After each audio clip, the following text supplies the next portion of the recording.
అనువాదం ఇక్కడ ఇవ్వబడింది. ముఖ్యమైన సంభాషణల అనువాదం, ట్రాన్స్లేషన్. తండ్రి నాన్న నీకో కథ చెప్పనా?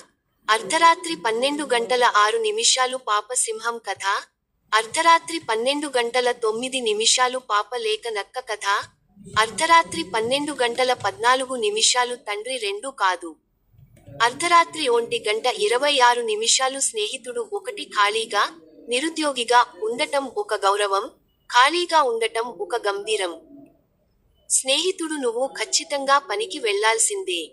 ప్లీజ్. భర్త, హీరో, భర్త సంపాదిస్తున్నప్పుడు భార్య కుటుంబాన్ని చూసుకున్నట్లే. భార్య సంపాదిస్తున్నప్పుడు భర్త కుటుంబాన్ని చూసుకోవాలి. భర్త ఉంటే, ఏ అమ్మాయిని ఎవరూ ఓడించలేరు. కోచ్ ఇది అసలు నీ ఆట తీరే కాదు. చాలా నిరాశపరిచావు.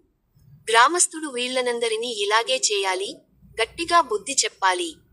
వ్యక్తి వీటన్నిటికీ కారణం ఆ వీరానే, హీరో. తల్లి అమ్మాయిలు ఎప్పుడూ, నాన్న అని అనాలి. పాప నాన్న. టీచర్ ఎవరీ పాప స్కూల్లో ఇంత పొడుగాటి జుట్టుతో? పాప చాలు miss.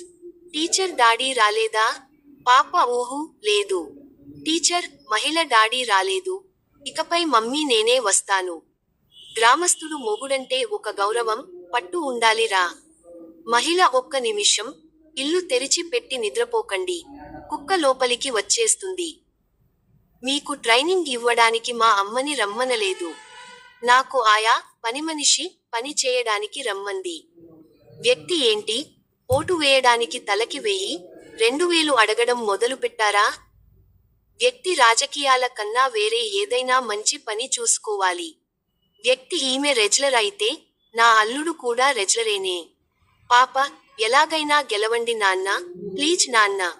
Referee, second round start.